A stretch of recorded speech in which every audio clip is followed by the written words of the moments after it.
Comcast. 41 seconds of logos, and even though some of them are adorably sung a cappella, that's still 41 seconds of logos! It's getting late. Damn, I didn't think I'd be taking off a sin so early, especially from this movie. But when my imaginary girlfriend starts off by singing an incredibly sexy pop song, well, you know about the power of... Haley Steinfeld goes from the front row to the back row in a single edit, so I'm calling shenanigans. She's talented and pretty, but she ain't Nightcrawler. The winningest a cappella group of all time. Michael Moore would label this as documentary filmmaking. The Barton Bellas, an unlikely group of not men who somehow managed to win at something that didn't have to do with baking. Haha, movie. We get that the John Michael Higgins character is sexist. It was funny in movie 1, it was overbearing in movie 2, in movie 3 it makes me want to reach through the screen and yank him out of the frame. Also, why is this documentary already in black and white? I finally did it. You got back together with Jesse? No! You know the long distance thing didn't work. He lives 3,000 miles away with his girlfriend. Expositional misunderstanding. You know he got a tattoo of me on his butt cheek? So now every time he wants to see me, he's like... This stupid joke relies on the audience conveniently forgetting mirrors exist. Ella's reunion at the Brooklyn Aquarium. Hello? That's tonight? Goddamn, there's a lot of exposition that comes out of knowledge that all these assholes should already possess. Drone fish cost me my faith in drones and my faith in fish. What's up, pitches? Awesome! The substitution of pitches for bitches has officially become as tiresome and annoying as prefacing everything with aca. Excuse me?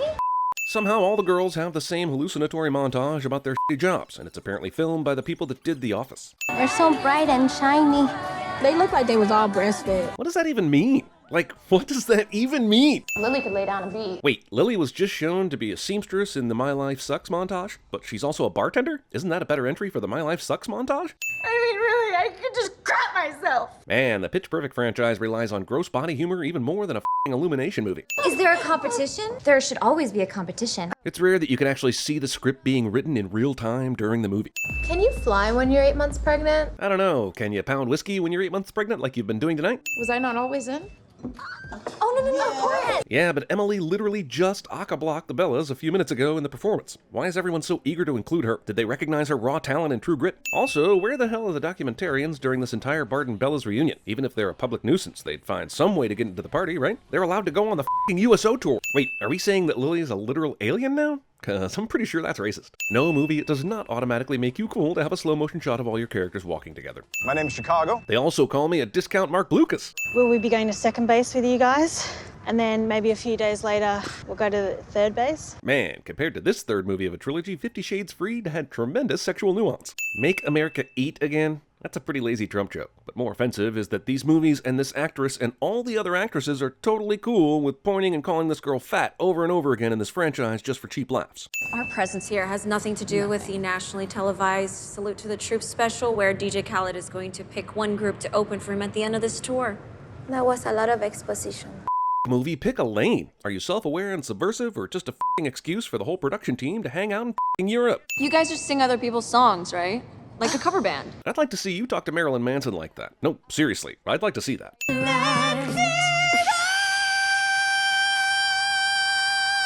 Fat Amy's overindulgence on hanging on to this final note is a pitch-perfect metaphor for this franchise. Artists you didn't know were Jewish. Super racist. Like, so racist, I'm not surprised it's in this movie, but I am surprised it didn't come from one of the super racist a cappella television commentators. I wish that I could fly. This fully instrumental band is able to pull off a perfect a cappella rendition of a cover song at a moment's f***ing notice. Seriously, this in-hangar a cappella battle is less believable than the Twilight Baby. So even during soundcheck, they're all still doing the battle. I never thought I'd find a franchise that made me long for the Transformers again, but here we are, hating this lazy third entry into a franchise that has, let's be honest, always been at least 20% lazy. I catch a grenade for you. Holy shit, for a group of people that were immediately derisive about the Bellas doing covers, these assholes know a lot of f***ing covers. How'd they even all hear her ass over the speakers and amplifiers their current shit is blasting through? Fellas are doing what they do best, quitting. What was one of the funniest side stories in the first movie has quickly become its most annoying. Yes, we definitely needed 3 goddamn cuts during the footage of the van going down an extremely short street. Oh, John Lithgow. What depraved pictures do they have of you to force you to be part of this movie? You were supposed to be the chosen one! I mean, I know the government doesn't technically pay for USO shows, but is this expensive resort in the heart of Spain really the best use of whatever funds it? I joined the National Guard. They helped put me through college. This goes on for some time. So we've never competed against bands that play actual instruments. What's the plan? What? The first concern makes sense. You definitely haven't ever competed against bands with instruments before. But why would you then think that that means you need a plan? What plan? What? You got invited here to do you. Do you? How could using our voices and no instruments change in any way to be better suited for battle against instruments? Time to drop a smash. What? Oh, no. I think it's the whole album. Hey, remember when I sinned the movie for being too reliant on scatological humor earlier? Let me revisit that and give that bullshit 10 additional sins. Everybody needs a little time away. I heard a saying. Leave it to this f***ing movie to mistake a song about lovers parting for a song a dad might sing while abandoning his daughter. I don't know why we keep challenging people to those. We don't ever actually win. Man, movie cannot help undercutting itself with what it thinks is clever dialogue. Sorry, I'm Theo. Strange. It's like this movie thinks it can't happen without Anna Kendrick's character having a love interest. Also, jean jackets. Geez, there's more random hookups in this USO tour than the entirety of the Olympic Village. I know these films aren't known for filmmaking technique, but they just cut from the three girls on stage being this close to them being all far apart. Granted, I haven't gone and will never go to a DJ Khaled concert, but is this really the type of band that's ever going to open for him? Put your hands together for the Bellas! I know this is supposed to increase the tension because the Bellas have to follow Evermoist, but seriously, who designed this show? Would an a cappella group, even a great one, ever close a show after a loud-ass rock band and an energetic hip-hop duo? Lost in a sea of semen. Laziest version of this joke you can make. God damn, movie. Okay, military J. Jonah Jameson, even blonder overly attached girlfriend, Shailene Woodley's more evil cousin, Russian Tim Tebow, disappointed head down Rob Reiner, praise and worship Moby, squinting ROTC Mike Epps, and half the brunette girls in the entire world. Honestly, singing ability or not, this mostly male military crowd should be boner cheering this all-hot female group of singers just on sheer hormones alone. The rivals are laughing because they know she's about to earn a 15-yard penalty for Rost appropriation. What was that? That, my friend, was taps from the back of the house. The USO cut a goddamn show off with taps? Is there any reason for this happening? These movies keep suggesting that large groups of girls in jammies are always hanging out together in one single room, and I couldn't find any evidence of this during my extensive research in college. Should we be considering using instruments? Do any of you even play instruments? Also, no, you should not. Okay, let's get slutty. Dress slutty. Not that these movies ever claimed to be empowering of women, but thank God they didn't, right? Holy this movie might actually set a record for slow-mo walking montages. I think the previous standard bearer was the entirety of Entourage. And after all that, most of these gals dressed more prommy than slutty. But whatever. DJ Khaled is probably way too wasted right now to even care what you have on. I'll stake her. Okay, fun group goes to Europe, gets wrapped up in spy stuff. There's an older white actor who often stars in Christopher Nolan films. This is Cars 2 all over again. The C4 explosives I found in the cereal box? Or what about the time he smuggled drugs in Sir Bounce-A-Lot? He said goodbye to her at way too young an age for her to remember all this kind of detail about. My darling girl, I've known where you've been for years. I don't think John Lithgow's even trying to hide the phone that's transmitting his performance. From each other.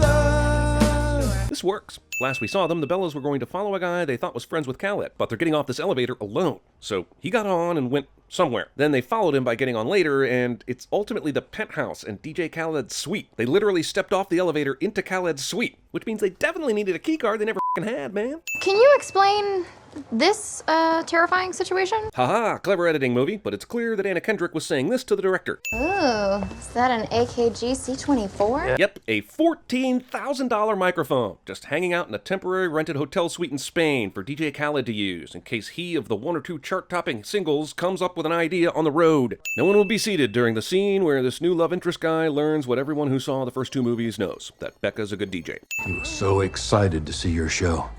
It's just too bad that he can't make it. Cool, let's add Aubrey's daddy issues onto the pile of plot lines I could give a about. You know how I'm always talking about how dangerous it is to candle the out of a room? This is why. Checkmate, Bellas, checkmate. As if we didn't have enough information to dislike her, Calamity walks in on a catastrophe and immediately recognizes it's the Bella's fault. Like, did she actually surmise this from the scene, or is she just reflexively blaming the Bellas? Movie has time for this. I'm sure I've been introduced to this character before over the course of 3 movies, but all I know of her is that she's inappropriately smiling during this entire scene, and that it's distractingly annoying. They were just at each other's throats, but a conveniently timed baby news phone call is going to instantly turn things around into a love party. Just like real life. You guys thought the Patriots had a big pep talk during halftime of Super Bowl 51? Nope, baby news phone call. You guys thought those German and American soldiers put down their guns for one night and sang songs because of the spirit of Christmas? Nope, baby news phone call. They have different military-themed costume changes. How long was that montage of the girls packing? Because it didn't seem like long enough to tailor all this perfectly.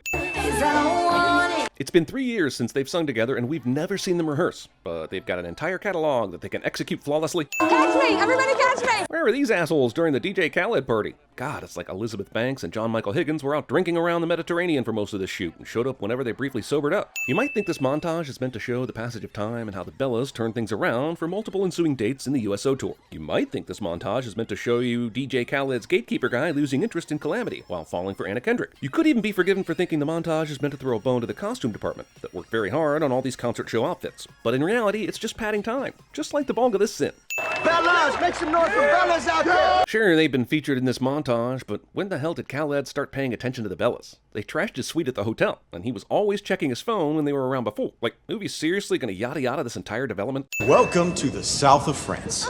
We wanted to do something kind of special for you guys. You know, like taking you to the city known as the south of France. Also, money is no object, and the troops are doing just fine eating their MREs. My dad was supposed to come see us perform tomorrow, and I heard that he can't make it. Holy crap, this is way beyond melodrama. This is the kind of thing a child gets really sad about. Here now, the female lead and the guy crushing on her will somehow accidentally bump into each other at a pool, because a child really did write this movie. Becca, how beautiful. Apparently, it's not beautiful enough for Khaled to break from policy. Becca. DJ Khaled. Really seems like Khaled just forgot his line here and just went with the default of saying his own name. Also, he wants her to open up for him. Not the Bellas, just her. There is literally a Brady Bunch episode that goes like this. These ain't opinions. These are facts. And if I yell them loud enough at you, you will believe my bullshit. Interested. It's a tough decision, I get. No, it's not. It is. Theo-splaining. You can go wherever you want to go. Urban Outfitters? You gotta think bigger, sunshine. The Gap? Bass Pro Shop? Guys, if Khaled picks us, it'll be our last show together. And if he doesn't pick you? I am inside of all of you. Hey, remember when I sinned the movie for overusing the awkward statement from a character, awkward reactions from the rest of the cast, then a beat of silence crutch earlier? I didn't? Ah well, here's 10 cents for it. Dude, how does Fat Daddy keep getting into all these hotel rooms? It's not like he can hand out bribes and shit. He just said that his accounts were frozen. You have 30 minutes. Come to the boat, or your friends swim with the fishies. Why is Fergus just doing this now? Fat Amy's had access to her Cayman account all this time, so he could have shaken her down at any time while she was in the States. Maybe he couldn't get into the US because of his legal troubles, but would it be too much to ask the movie that has time for 23 f***ing musical montages to add this tiny detail? I know my father. I know his guys. Some of them I know, like, really well. This movie went out of its way to suggest her dad left when she was a very little girl, making this part here super dark. You weren't here before. I've been here the whole time. I'm just small. Me. Fergus is a criminal, but he's not a f***ing idiot.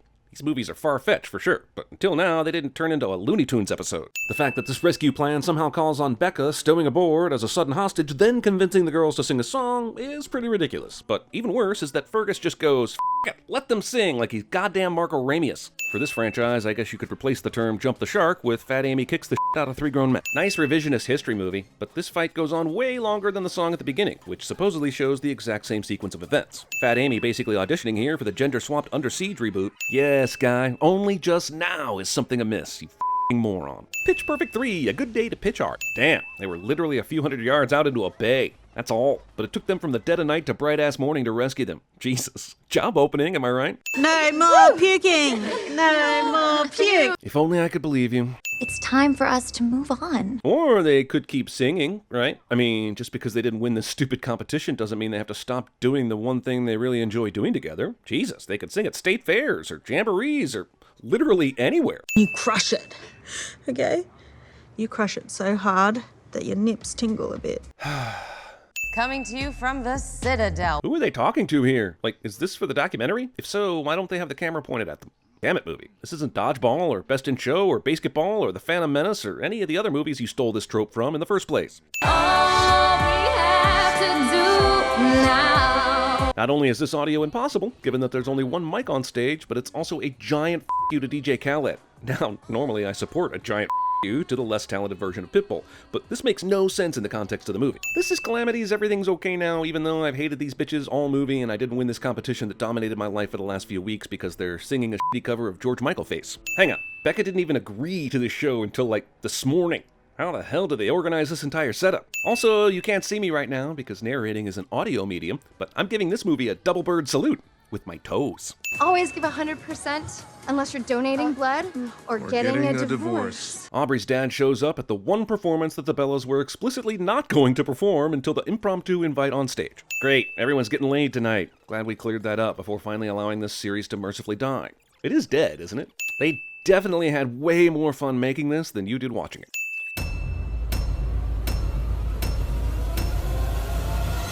Time to drop a smash.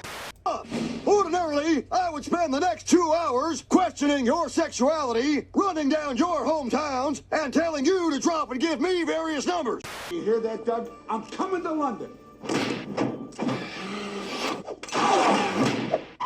F.A.E. Shut up and sit down, you big bald I didn't know that I was starving till I love, like orange. I love lamp. Do you really love the lamp, or are you just saying it because you saw it? I love lamp.